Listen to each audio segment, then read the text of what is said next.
Hello everyone, it is the me, Game Penguin 21, and today, well, we're talking about palworld today.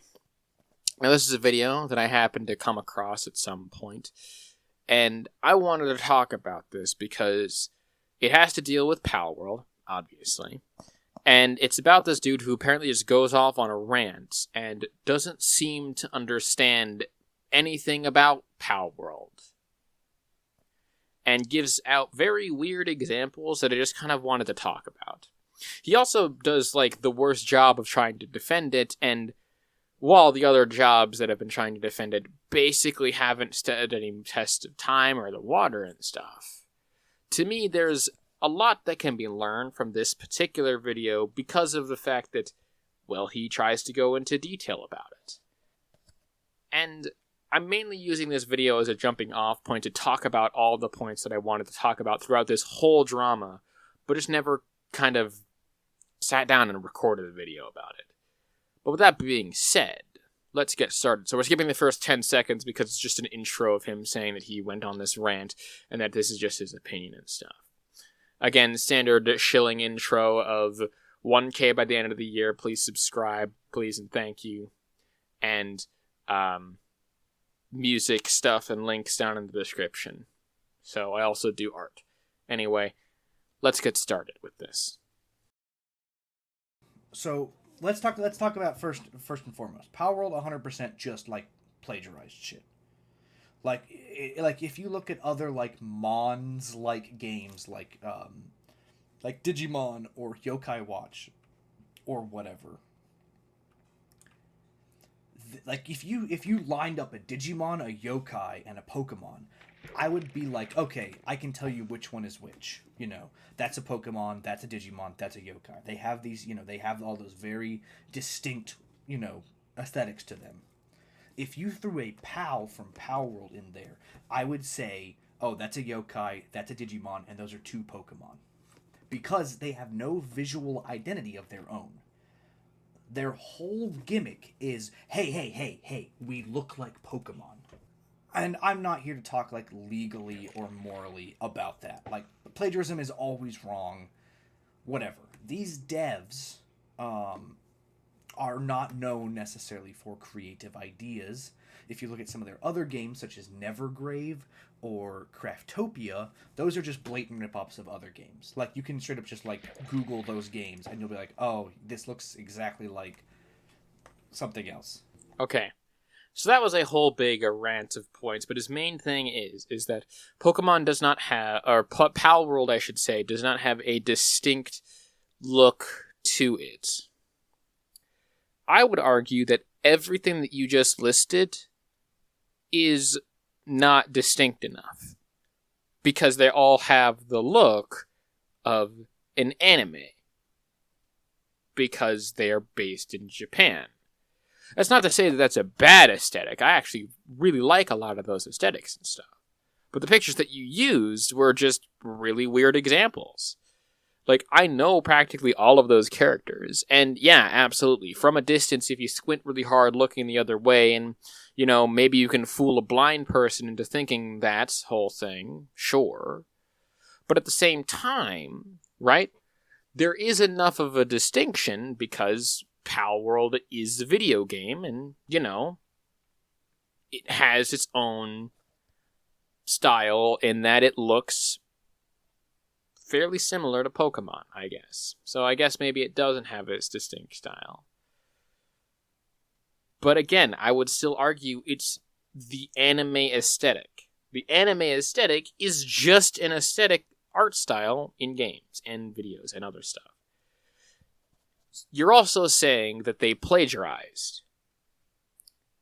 Just as a note, right, there was a Pokemon mod for Palworld that was up for about 2 days before it got immediately taken down by Nintendo. And you're telling me that at no point in the 3-year development from when this game was announced by this, again, very small indie team, that they essentially stole and plagiarized everything from Pokemon and stuff. You even mentioned before, right, that they had other games out there, like Craftopia, which is, of course, a blatant ripoff of Breath of the Wild. Where was the Nintendo Law team on that one? That game is still out in early access. That game still exists. And yet, nothing. No controversy, no anything. What makes palworld special? Not really much. Just the fact that it was very successful in a niche that was just not being fulfilled. Because Nintendo didn't want to fulfill this niche. It's the same thing if, say, a Bloodborne-esque type Elden Ring or something like that was released on the PC. If it was like Bloodborne, had a lot of the same stuff as Bloodborne, because those fans are hungry for the content of that game, because it scratches an itch that they didn't know that they had until they played that game. If there's a gap in the market, and no one's willing to fill that gap, eventually someone's going to realize, hey, there's a lot of money to be made here. Let's go and see if we can make some. It's how a lot of this shit happens. To say that they plagiarize would also say the same thing that, well, the other ones also plagiarize, because they don't seem to have any distinct differences between them. They all look like creatures and monsters and stuff that are just oddly colored. Okay, so now that we've got that out of the way, that we know that palworld is, it's blatantly rip off Pokemon designs while also having no unique visual identity of its own. Palworld, the whole premise of palworld, it's Pokemon with guns. It's, oh, this is Pokemon, this is what, we want, it's what we want Pokemon to be. And all of this shit, everyone's always like, oh man, we want an open world Pokemon game that's more serious, that's more mature themes, that's more serious, that is blah, blah, blah, blah, blah. Oh, it's always that. It's always been that among Pokemon fans. Everyone who loves Pokemon is never actually happy with Pokemon. Pokemon fans are never happy. They hate Pokemon. Nobody hates Pokemon more than Pokemon fans. Except they all have one game that they think is the best Pokemon game. That's just all Pokemon. You like the black version, too, of Pokemon? I haven't played it, but, seems kind of interesting. I prefer the Mystery Dungeon series, actually. None of the official ones, because at least the Mystery Dungeon series was fun. To me, at least. But that just sounds like a normal fandom. So I'm not going to get into the whole, we hate Pokemon, but we also like Pokemon. They're critiquing your game, they're critiquing your product, they're critiquing your brand, and they have done this for so long that they have just felt like they have not been listened to. Then along comes a company, Pocket Pair, saying, hey, you want this thing that you've been complaining and talking about? Here, we have this product, take it. Just give us money for this product that you want, and you're wondering why it's successful. You're wondering why people are demanding things to change, things to evolve, things to grow, and you're wondering why palworld, when it does do that and does escalate the formula in an interesting way, it's the same formula, but done in a remixy type style. Why is it successful? Huh? If it's just ripping off Pokemon, doing everything that Pokemon does, why is it successful? Why has it not been completely and utterly destroyed by Nintendo's legal team? Why is it that it was even allowed to come out onto Steam in the first place? One of, if not the biggest things that I want to talk about in this video is very quickly that sometimes, and more often than you might think, the rip-offs actually become more popular than the originals. Like the originals.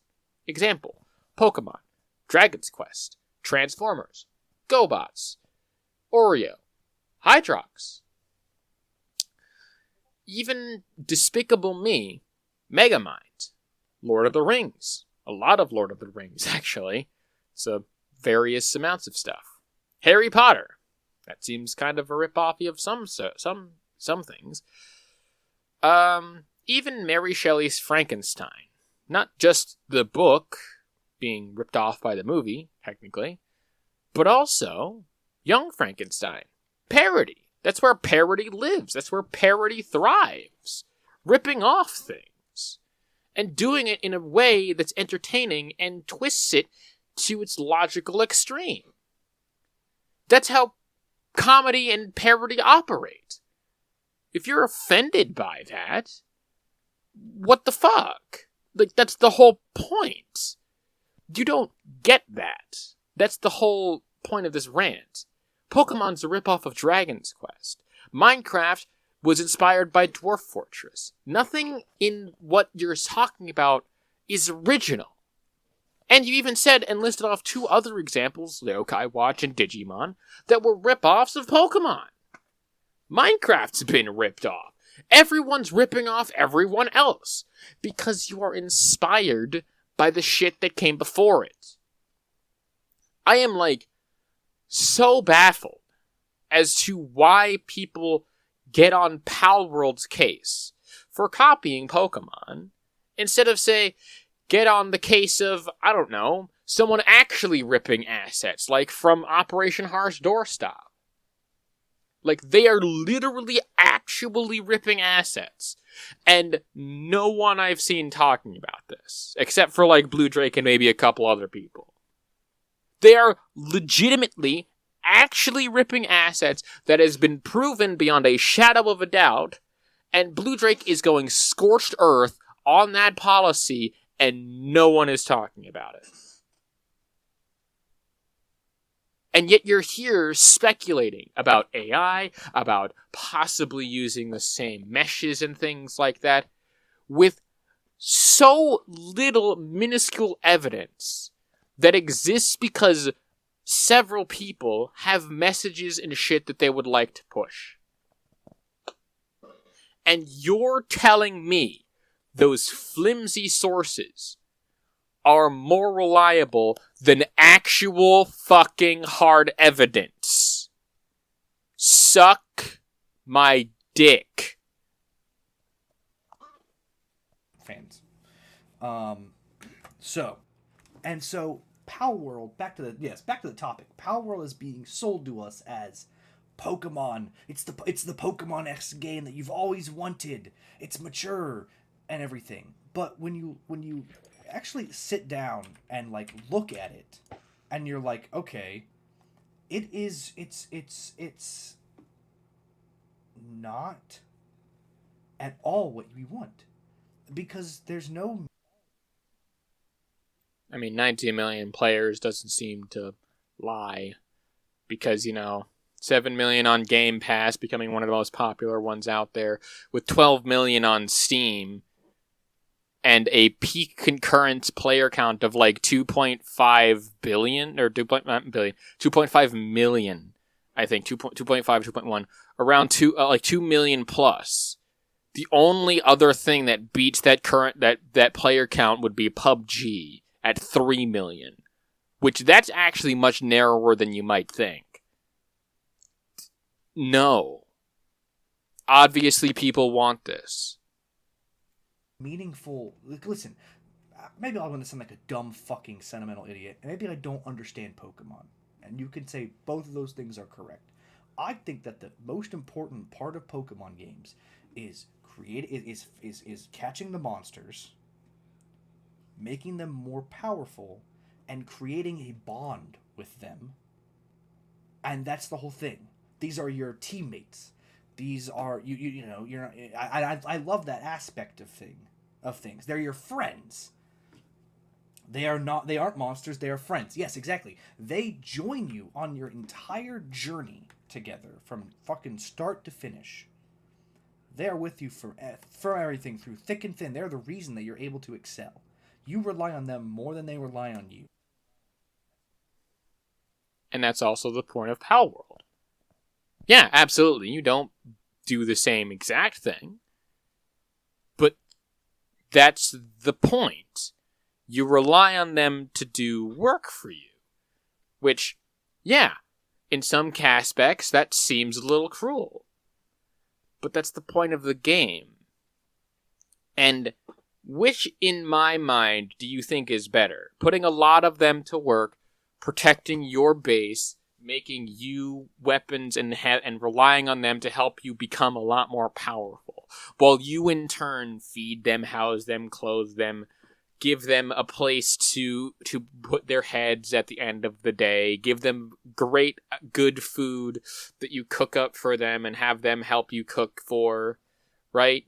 Give them so much love and attention that you end up bonding a lot with them and loving them to fucking death. Even the ones that are even just not just in your party, but also in like your base, creating the weapons that you can use to take on the bosses, take on the other bigger alpha pals so you can get them strong and stuff like that. Do you not think for a second that that's way more interesting and way more useful than just capturing them and putting the majority of them in a box that you will never touch? Like, how many of the Pokemon that you catch to try to fill out the Pokedex in Pokemon do you actually use? Like, how many of them would actually be viable in a fight if you were to, say, take all of your Pokemons versus all of my pals? And, yeah, I might have less, but I have an entire standing army of Catras that are all, like, level 10 and above. They're all lucky, too, and they have some really good stats. They might be cowards, but they'll take on people if they have the feat for you, and they're ready to go. Like, you think that all that could beat, like, a level 5 Piplup or something like that? Let me tell you the story of Taxi, my current riding companion. Someone who nearly never leaves my team, who I built up from level 1 from breeding him from his father, because his father had some really good talents for some flying and speed, and I wanted some of that flying and speed. Literally took on bosses with this level 1 fucker. And I love him. Like, he is so fast, so quick. He electrifies my fucking bullets, giving me extra damage. He is so amazingly versatile and lovely. And yet, you're saying I don't have a connection with him? You're saying I don't have a connection with half of the Catras in my fucking base who I love to see their cute faces whenever I come home and I want to hug every single one of them. You don't think that there is a little snake boy who sits in my... who was like... who kind of looks like a ferret but like an icicle and is also really cute and I love him and I want to like give him all the love and attention because, you know, if he dies, I'm literally killing everyone else in this room, including, and then myself. Like, you don't think that I can't get attached to these creatures? Because, yeah, they work for me, but I love every one of them. Every one of them has an amazing, lovely role to play in my bases. And to play just in general. Are you fucking kidding me, dude? Holy shit. That's the point of Pokemon. And usually overcoming, like, substantial odds with them at your side. That's the whole, like, dealio. And that's my favorite part of Pokemon, too. That's my favorite part of palworld, too, because there are 5 bosses that are the main bosses for the storyline that you have to take on, and these bosses are fucking difficult. And in places that are very hard to get, meaning that you're going to have to get pals that you rely on for transportation to try to get into those to try to get into their towers to be able to do that. Not only that, there's also alpha bosses that are more powerful pals, but you also need pals to rely on them for that sort of thing. So, you're just fucking wrong here. In palworld, there isn't any of that. You are just constantly catching things all in bulk because you make them your little slave army. Making a Pokemon game where the whole point is to not, create and forge bonds with your pals. Fundamentally Already went on a whole rant about this. We're skipping this point. Misunderstands the Mons-like genre. I mean, right? If all you're doing is catching Pokemon for forced labor, listen, you could take the pals out of palworld and just make it a really awful fucking slavery management game, and it would be essentially the same. The pals don't add anything except to say, hey, we're like Pokemon. You know Pokemon? Yeah. No, the pals actually add depth to the combat as well, because there is actually enough of a difference in there, as well as the fact that it's just fun and, adds some character into what would otherwise be a pretty bog standard game. Like, it actually does add something. You are missing the forest for the tree. Pokemon. We're Pokemon. Play us. We're like Pokemon. You like Pokemon? You should play our game. And it worked. It worked. And so, if we look at Palworld, which fundamentally misunderstands what a Mon's like, a monster, pocket monster, capture monster, whatever you want to call it, genre, is supposed to be, then all it would have left to rely on is the crafting aspect of the game. And the crafting is dull, grindy, and done by a million other games better. Go get pals, get those pals to help you with work, and then, it'll make the crafting and stuff go by a lot quicker and easier. It's just very bare bones, by the numbers. And then the open world is essentially procedurally generated. It's boring. It's just a lot of empty space where there's not much to do. And so then there's it's early access. I'll give them this. It is early access, and they have plenty of opportunities to change this. However, I think that the fundamental design philosophy of the game doesn't really allow for that to happen. The unfortunate part is that the world is actually not procedural. It's a fixed map and actually has a ton of different climates if you paid attention. It also has a temperature system where you have to get specific armors and accessories in order to survive in those climates. There is at least 2 desert zones, from what I remember. There's at least 3 actual winter zones. There's an active volcano at one point, and there are several different secrets-ish islands that have other things on them that I haven't even explored yet. The map itself is fixed. They have fixed spawn points, and if you think that the world is just open and wide and barren and stuff, you haven't gotten Taxi, and you haven't gotten any flying creatures. So I'm sorry, you've just completely fucking missed the entire point of what Palworld is. You have just completely shot yourself in the foot, because, unfortunately, you just don't know what you're talking about. And that's one of the big things here. I know that I have said this before, and I will not go back on my words when I say that if you don't like the game, you don't like the game. You don't have to play the game, and, I used to say that you should play the game, but you don't even have to anymore. If you want to make a judgment call based solely on your opinion, then that's fine. But here's the thing. I'm still going to be there to laugh in your face when you completely miss the fucking point as to why you should be upset. Because you should be more upset with the bugs and glitches that are plaguing this game, rather than, say, the aesthetics or the gameplay loop that you disagree with. Not only that, right? Again, you haven't figured out what the fuck Palworld is if you are saying these things. If you are saying that the map is procedurally generated, it's not, it's fixed. If you are saying that you don't rely on the pals and create bonds with them, that's incorrect. That's incorrect, as you do rely on them a lot more. You rely on them for transportation. You rely on them to get stronger. You rely on them to do that. And you, in turn, can make them much more stronger. Capturing pals for a lot of reasons, and capturing a lot of pals, yes, absolutely is tedious, but at the same time, what are you doing in Pokemon? Catching a lot of Pokemon. Why? Well, you are more or less trying to fill out the Pokedex if you really want to 100% complete the game. Not only that, you are also looking for stronger Pokemon to maybe replace the Pokemon that you currently have in your team. Or you are looking to kill those Pokemon to get XP to make your guys stronger. All of that is done as well in Palworld. You don't understand anything of what Palworld offers or brings to the table. If you are saying all of these blatantly incorrect statements, you have missed the forest for the trees, and you are in a completely separate forest. The tour guide is over here. Allow me to tell you that you are fucking wrong.